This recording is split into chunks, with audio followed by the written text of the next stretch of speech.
evening, everybody. Welcome back to the Turn the Tassel Show.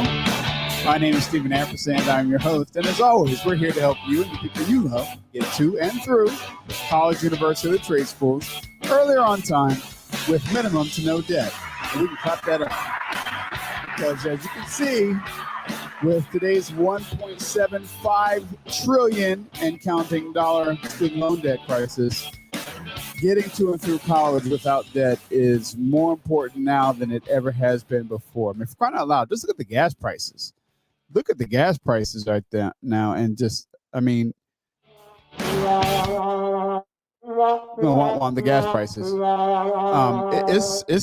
It's getting out of control.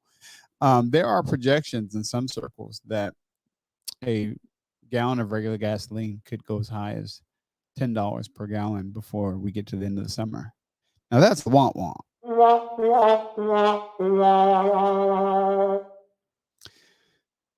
We've talked about food shortages. We've talked about, a shortage of baby formula. Now we see not only do we have the war raging over in Ukraine with Russia making its assault after 3 months, now there's possibility that mainland China may go after Hong Kong.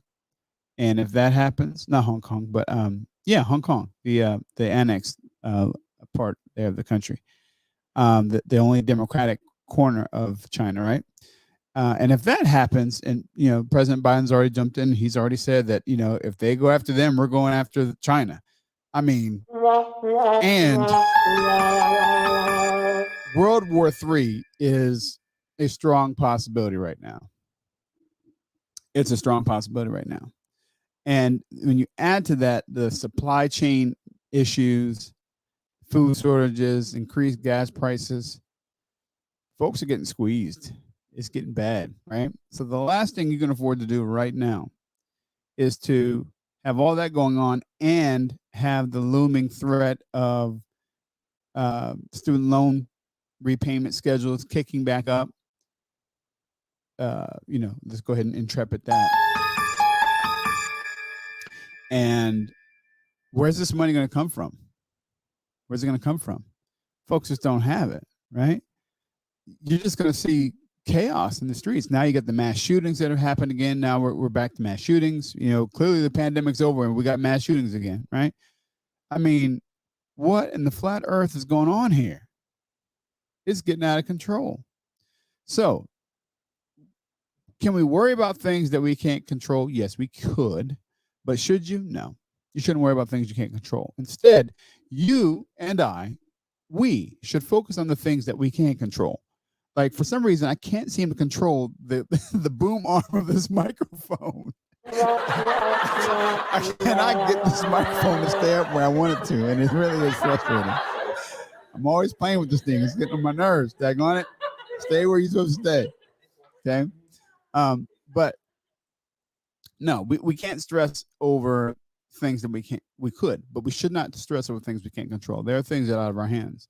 And whether it's because of decisions you made that led to that, or decisions that were made for you that led to that, you can only control what you can control.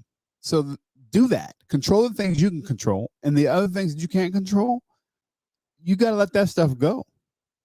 So here's something you can control. You can control whether or not you go into six-figure student loan debt to get a credential that you can't use in an economy that's continuing to circle the drain, as in a very real way, we're staring at a potential World War III, right? Like, we got to get some perspective here. We just came through a pandemic. Lots of people died, sadly. Okay. Life is short. So we shouldn't spend it stressing over things we can't control. And we should also be prudent, be wise about the things that we let into our lives and the stuff that we hold into our lives that ultimately isn't benefiting us and adding to our lives. And that is certainly true of the student loan programs and the big machine that is big higher education. The days of everyone needs to go to college so they can work smarter, not harder, and get a good job and retire after 30 years and get a gold watch, that mess is over. Sorry, those days are long gone. The days where you could go to college and it was so affordable that you could go and meander through different classes and take this and take that and not even know what degree you wanted and pay all that. Those days are over. It's over. We have got to get out of that thinking. That is so last millennium. It's last millennium thinking. It just is. We live in an age and a time where folks can work remotely from their laptop anywhere with an internet connection. I mean, I drive all over the United States. Literally, I drive all over this country regularly because I do. I mean, I know you guys see me here doing the show, and I'm glad that you're here to see that. So thank you. Give yourselves a round of applause for that. I appreciate that. And I know a lot of you are ninja watching. You're watching. You don't hit the like button, although I'd like you to. Go ahead if you're on YouTube, hit the like button, subscribe, hit the notification bell so you'll see when we're broadcasting. Go ahead on Facebook and like it, and Twitch. You know what to do. Go do those things.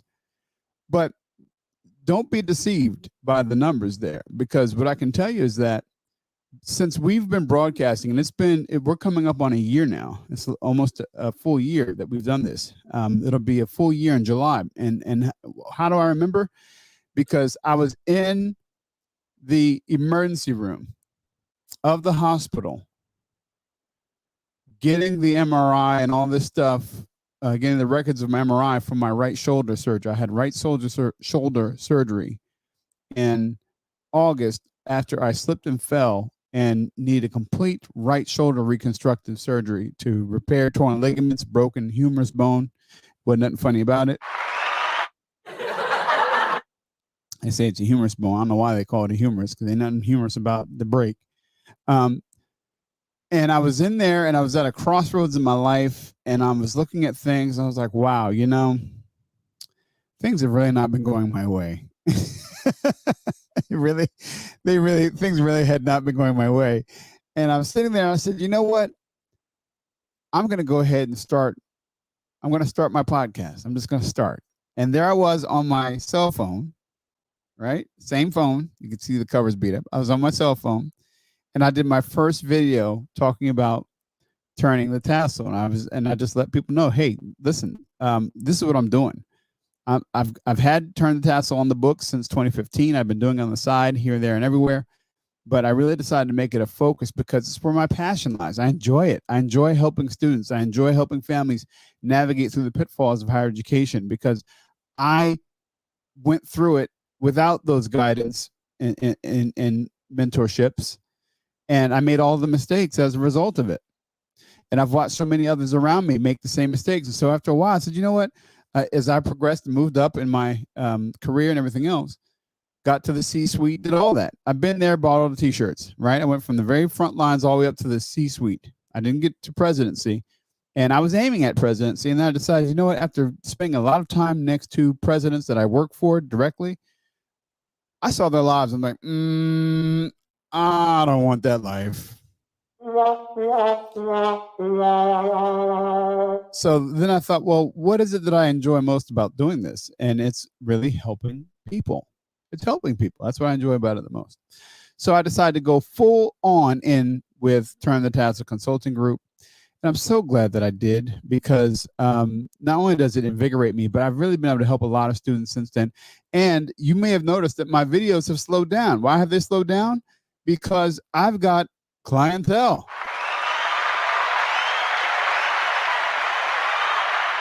Yes, I'm patting myself on the back. And I have you all to thank. And so, again, I know a lot of you are ninja watching. You're not letting us know per se that you're there, but I know you're there because I'm getting the consults. People are reaching out, getting their free consultation, and before you know it, we have an agreement in place. And now I'm working, and we're working for you. And so it's super exciting. We're gonna clap that up again. So thank you for that. But we're going to talk today about the perceived college value, if you will, of this generation. I should preface this before we, without further ado, cut to camera number 2, as is our custom. Before I do that, I should preface this by saying that many people have over the years talked about how, you benefit long term if you go to college, get the degree versus if you don't. And statistically, that's been true for a lot of years. But what we're seeing now is that scale has tipped. And increasingly, more people are worse off for having gone to college to try to get a degree. Some who actually did get one are worse off. And all who did not get, almost all, bell curve time again, who actually never graduated, they're worse off. They're worse off, even if it's just that they've got the student loan payments still, and they're praying for the Biden administration to forgive it because they can't pay it. Where's the want? They can't pay it. I mean, literally, I had a conversation with a very dear and close relationship, and I asked them about their decision to go back to school to get a terminal degree, and I asked them, I said, so what is this going to do for you? Like, great. How does this help in the end? Like, what is your goal with this? And I followed that by simply saying, so, are you going to get a raise? Will you, get a promotion? And, this relationship, close personal relationship, said, well, no, I've already got the master's degree. And based on what I do and my years of experience, I don't really need the credential for that. I'm pretty much at the level I'm going to be with what I have. The terminal degree isn't going to do anything with that. And as far as salary, whatnot, I mean, I can command a higher salary with what I have already. And so then I was like, okay, so you're getting a terminal degree that you don't need for your job with student loan money, i.e. money you don't have, for what reason?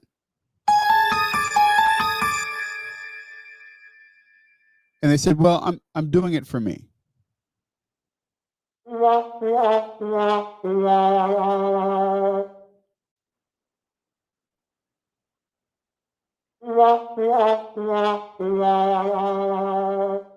Actually, better said.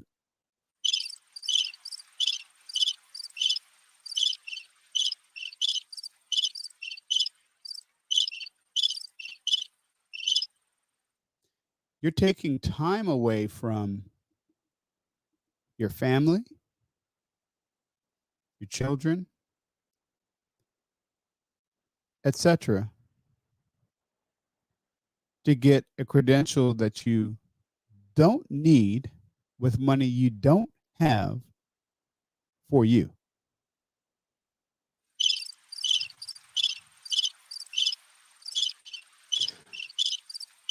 Aside from how selfish that is, it's also it's extremely short-sighted.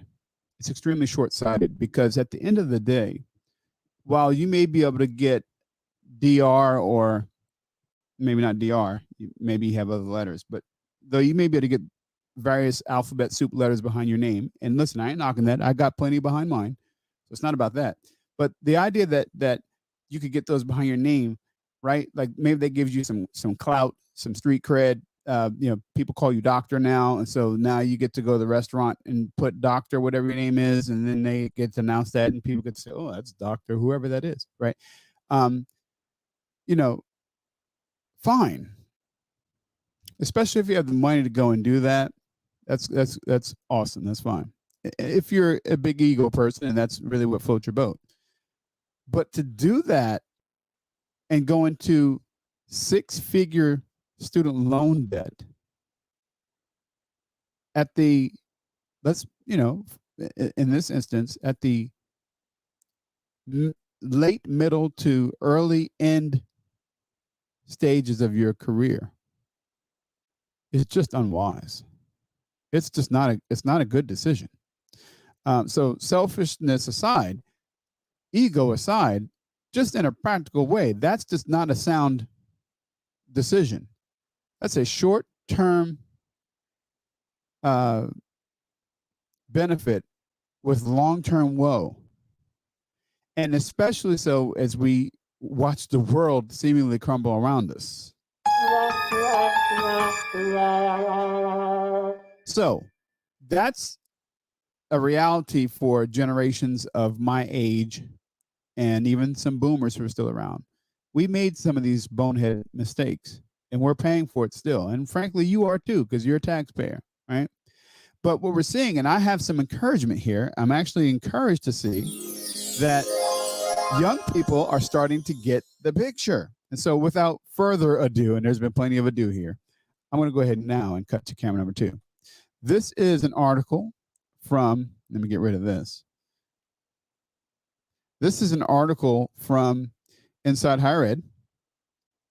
And it says student debt's impact on perceived value of college. Younger Americans and those with student loan debt are far less likely than their peers to believe the benefits of getting a higher education outweigh the cost. And this is Doug Lederman.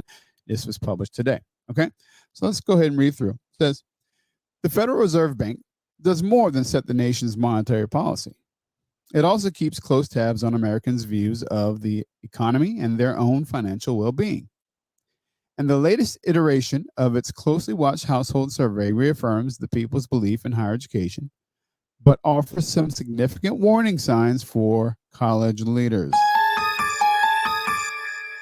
Some of the findings of economic well-being of U.S. households in 2021 buttress those that believe higher education remains essential for individual economic success and satisfaction in the U.S.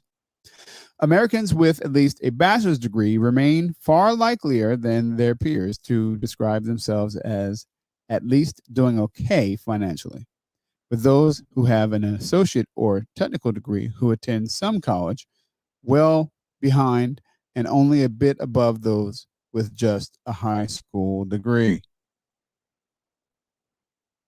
All right, so we see a chart here, right? So this chart is at least doing okay financially by year in education. So you can see the graph there, okay? Bachelor's, some college or degree, high school, less than high school, blah, blah, blah, okay?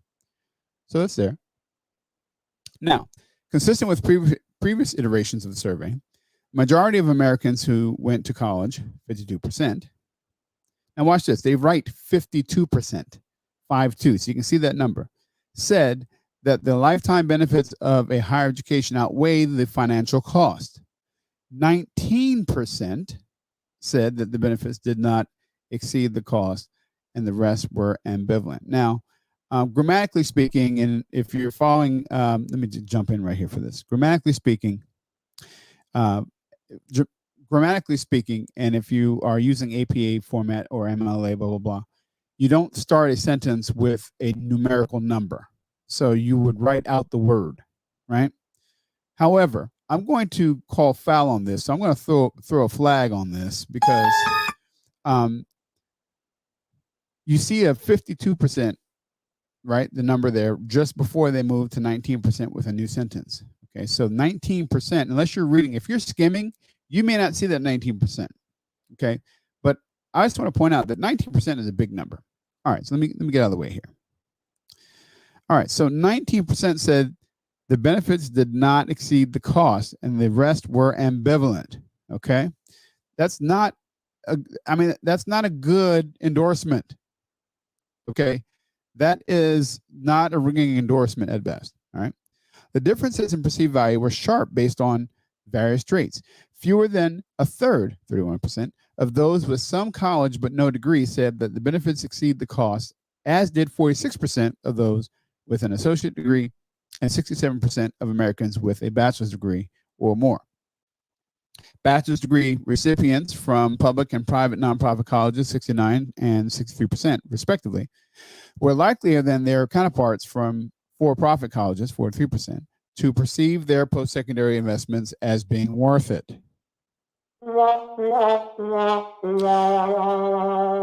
Age is another divider. At both the bachelor's and associate's degree level, older graduates were far more likely than younger ones to say their degrees' benefits outweighed the cost. The Federal Reserve report speculates that older respondents have had a longer time to experience the benefit of their education than younger respondents. Okay, let me stop the show here for a second. Come back. Okay, right. So older folks tend to think that there's more value in getting a degree, right? In other words, they have a higher opinion of the value of a degree than younger respondents. And let's unpack that. Okay. Why would that be? Well, it's very simple. If you came up in a generation that said you got to go to college, you got to go to college, got to go to college, then you did that, even if you're not doing great financially, because we all have pride and we don't want to look bad. Many folks who have deep regret for going to college and borrowing all this money to go get it won't come out and actually say it because they don't want to admit that they made a mistake. It's pride. It's pride. Meanwhile, the millennials and the zennials now, they're looking back at us Gen Xers and baby boomers. And they're looking at people who were told things like happy wife, happy life. People who were told go to college and get a degree. You'll work smarter, not harder. Told go find a good job and stay there for 30 years and retire and get the benefits package and the gold watch. They're looking back at the Gen X generations and the baby boomer generations, and they're saying overwhelmingly, these generations are divorced, buried in student loan debt, and have been terminated from jobs, either forced into early retirement or otherwise furloughed or pink slipped out by various economic hardships and downturns, pandemics, et cetera, et cetera, et cetera. They're looking back at the conventional wisdom that told folks to do all these things, and they're looking at the receipts. And the receipts show clearly that these are not winning formulas. Just look at the data. Go look at the divorce statistics. Just go look at them and let those speak for themselves. Go back and look at the job loss rate, furlough, downturn. Go look at the layoffs. Go look at what happened in 2008, 9, 10 with the housing bubble and how that crashed. And look at how the big banks were bailed out and everybody else was on their own. And they saw their parents and grandparents struggle through all of that. They saw jobs that couldn't afford to keep and make payroll lay off their grandparents and parents. And so now they're sitting there with advanced degrees, laid off, marital issues and problems, divorced, paying alimony, child support, blah, blah, blah, right? They're looking at that and they're saying, yeah, I don't know if I want to go that route. And can you blame them, right? The younger generation is looking at what we have done prior, and they're saying, yeah, that didn't work so good. And they're not wrong. It's not working. Why would I go and borrow 6 figures of student loan debt to go make perhaps $40,000 a year until the company decides I'm no longer useful, or that they can go find somebody that's right out of college with the same degree I got with more current skills that's going to run through a brick wall for half of what they're paying me? I think I'll go do a trade. Right? That's why you're seeing a resurgence in the trades, right? Because these are things you can go do. It's hands-on. You're not chained to a desk, chained to a cubicle. You're not dealing with office politics and HR and all that nonsense. You're in a service-based industry. No matter what the economy is doing, folks need to be able to flush their toilets. No matter what the economy is doing, folks need to be able to turn on their light switch. No matter what the economy is doing, folks, need, various things, right? So it's a good bet. It's a minimal cost up front, very minimal in comparison to what you pay for college. It is comparatively much quicker to get through a program to teach you how to be an auto mechanic or an HVAC specialist or an electrician or a plumber than it is to go through a 4-year degree program that national average says is going to take you 6 if you graduate at all. Meanwhile, those folks go right out of high school many times. They go into one of these trades. They study under a master, electrician, master, plumber, master, fill in the blank. They learn the craft and the trade. They now go out on their own, start their own business. And now all of a sudden they're hiring people to run their Jiffy Lube shop. They're hiring people to, do HVAC. They're hiring people to climb light poles. They're hiring people. You see what I'm saying? Now they're multiple 6-figure earning individuals and they got a payroll and everything else, but they have no student debt. So everything that they're making is actually on the positive, right? That's a win. That's a win. Okay. And that's what a lot of these young people are doing. So they're not wrong. They're not wrong to say, you know what? I have evaluated the conventional wisdom of go to college and get a degree. And I've decided after careful deliberation and extensive research that this ain't working, right? So I applaud them for that.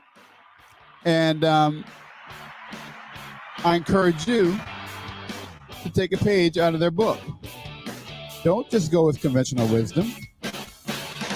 Do your homework. Do your research. And better yet, let us here at Turn the Task Consulting Group do it for you. So you can be positioned well so that if you are going to go to college, you can get to and through earlier on time with minimum to no debt. Or realize that, man, for what my skill set is and what I'm trying to accomplish in life, it's the trades for me. Either way, we can help you. 484-574-1866, turningtasks@gmail.com. Subject line is, I need a plan. We will help you. We will get with you. And we will help you so that you can get to and through whatever it is you decide to do earlier on time with minimum to no debt. I'm Stephen Ampersand, and this is the Turn Pastor Show.